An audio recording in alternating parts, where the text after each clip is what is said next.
Agora nós vamos ao vivo conversar com a Beatriz Manfredini. Muito bom dia, Beatriz. Prazer tê-lo conosco aqui no Jornal da Manhã, segunda edição. Bom dia para você, Marcelo, todo mundo que acompanha o Jornal da Manhã, segunda edição. A gente volta a falar de terceira via, né? Ouvi vocês comentando agora há pouco sobre a tentativa de terceira via aí entre PSDB, Cidadania e MDB. A gente sabe que tem um impasse muito grande para escolher esse nome, esse candidato único, e tem um impasse maior ainda interno ali no PSDB, né? Que continua com dificuldades ali para acertar suas relações. A gente sabe que João Dória tenta aí se lançar como candidato, mas parece que não está dando muito certo para ele.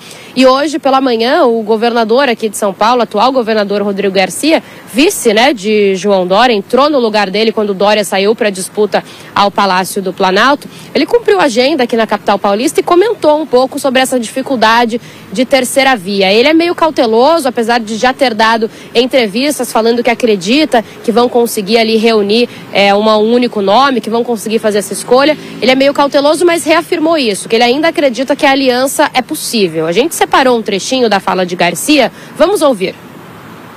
Nós estamos num momento de decisão em relação à questão da candidatura presidencial. Eu tenho focado as minhas ações em governar São Paulo. Já disse que vou falar muito sobre campanha a partir do mês de agosto, que é o momento certo para a gente debater a eleição. Diferente dos meus concorrentes, eu sou governador de São Paulo, o meu foco é governar São Paulo, porque eu sei que dá para fazer muita coisa em benefício da nossa população nesse período. E esse é o meu foco, acordando muito cedo, dormindo muito tarde, focado aqui na gestão. E eu tenho certeza que os partidos vão encontrar um denominador comum na escolha dos seus candidatos. O meu partido tem a candidatura colocada do ex-governador João Dória e no momento certo isso será apresentado à população. Vamos ver se essa certeza do governador de São Paulo, se ela se confirma, né? Porque João Dória e aliados disseram, inclusive, que pretendem mesmo entrar na justiça caso o nome dele não seja escolhido para cabeça de chapa ou para candidatura própria do PSDB. Parece que ontem o nome de Simone Tebet foi escolhido ali entre as três siglas, inclusive o próprio partido tucano. Mas voltando a falar aqui com foco em São Paulo e no Rodrigo Garcia, nós também falamos um pouquinho hoje sobre o frio. Tivemos 2 mortes já confirmadas de moradores de rua nos últimos 2 dias, desde que esse frio grande chegou aqui ao estado de São Paulo, né? Mauá, aqui na Grande São Paulo, confirmou uma morte de um morador de rua que passou ali a noite realmente no frio. Aqui na capital paulista também nós tivemos um homem que morreu por convulsão, mas aparentemente essa convulsão foi causada por hipotermia. O governador disse que continua trabalhando nessa situação, apoiando as prefeituras. Também falou um pouquinho de Cracolândia, que percebeu um aumento no número de dependentes químicos procurando tratamento, porque, segundo o Garcia, é isso que acontece quando eles se dispersam. Recentemente fizemos operações na Cracolândia, então houve essa dispersão, e ele disse que o governo do estado de São Paulo está aí percebendo um aumento em dependentes químicos procurando tratamento, mas que esse é um problema ainda que vai persistir por algum tempo e que precisa de muito esforço e empenho. Marcelo. Lamentavelmente, de fato, aqui em São Paulo, o censo da prefeitura aponta mais de 32 mil pessoas na rua e a gente tem a sensação de que esse volume pode ser muito maior. Infelizmente, a Beatriz Manfredini, então, daqui a pouco ela retorna aqui na programação da Jovem Pan. Eu retorno agora com a Cristina Grêmio. Ela trouxe aí o governador Rodrigo Garcia, se filiou, tem uma carreira histórica no DEM, foi para o PSDB justamente para assumir essa missão de ser o candidato aqui. Houve aquela indefinição do João Dória, que, claro, o atrapalhou também. Ele queria ficar com a máquina e poder fazer a campanha. Então, Cristina, a gente observa esse clima bélico mesmo. Se for escolhida a Simone Tebet, fica na cara que o PSDB ligado a João Dória não vai trabalhar por ela. União Brasil já saiu antecipadamente, então fica claro que a terceira via desidrata cada vez mais, né, Cristina?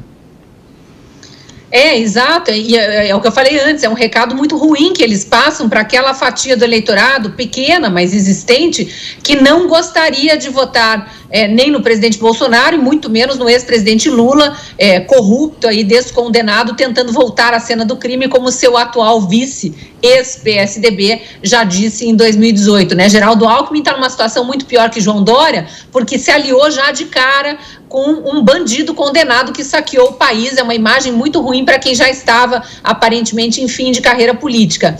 O Dória, eu tenho minhas dúvidas se abraçaria com Lula, mas a gente sabe que vai ser muito difícil uma reconciliação dele com o atual presidente Bolsonaro, uma vez que ele se elegeu governador na onda do Bolsonaro, né, o famoso Bolsodória, a campanha Bolsodória, e depois deu as costas para o presidente e foi um ferrenho adversário, especialmente nas questões de pandemia, tentando o tempo todo puxar para São Paulo, puxar para si a pecha de comprador de vacina, de distribuidor de vacina, coisa que nem vai dar votos, porque as vacinas já estão absolutamente, essa discussão das vacinas já está absolutamente ultrapassada no Brasil. A CPI da Covid tentou muito, né, plantar narrativas, não conseguiu, ficou desmoralizada, e mesmo em São Paulo, toda aquela perseguição ao plano de saúde Prevent Sênior caiu por terra depois que a própria Polícia Civil não encontrou qualquer indício de irregularidade, embora no Ministério Público ainda haja uma ala militante ali tentando fazer prevalecer a narrativa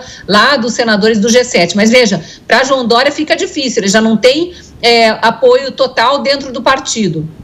Se ele vai para ser vice de Simone Tebet, a própria Simone Tebet vai ter que lidar com o racha no partido dela, o MDB, que, vamos lembrar, né, sempre lembro, uma parte já declarou apoio explícito ao ex-presidente Lula logo de cara, vai no primeiro turno já com o ex-presidente Lula, a começar por Renan Calheiros, eterno aliado de Lula e que já foi ministro de Fernando Henrique, enfim, ele tem sempre uma aliança com esses partidos aí do Teatro das Tesouras.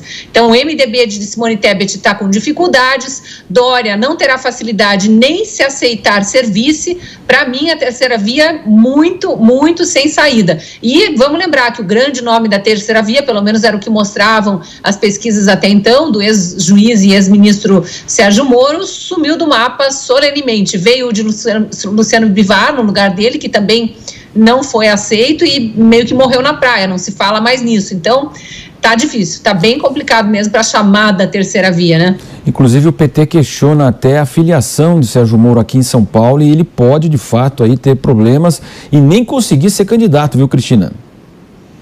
Pois é, né? Ainda se cogitava que eventualmente uma disputa pelo Senado. Se ele tivesse ficado no Paraná, talvez tivesse chance, porque aqui ainda tem um recall muito maior da atuação dele como juiz. E a gente precisa separar isso. O Brasil deve demais a Sérgio Moro, juiz que colocou corruptos da política e corruptos do empresariado na cadeia, ainda que o STF tenha feito toda aquela manobra, pisoteado na cara do brasileiro, acabado com todas as esperanças de que há justiça efetivamente no Brasil para os grandes ladrões, né, para os grandes saqueadores da República, mas ao menos da parte do juiz de primeira instância, do juiz federal, Sérgio Moro, na época juiz de primeira instância, foi plantada essa esperança e o Brasil realmente viveu alguns anos ali de muita paz jurídica. A insegurança jurídica que a gente vive atualmente e o desmonte da Lava Jato feito pelo STF internamente através de vários e vários golpes, várias e várias manobras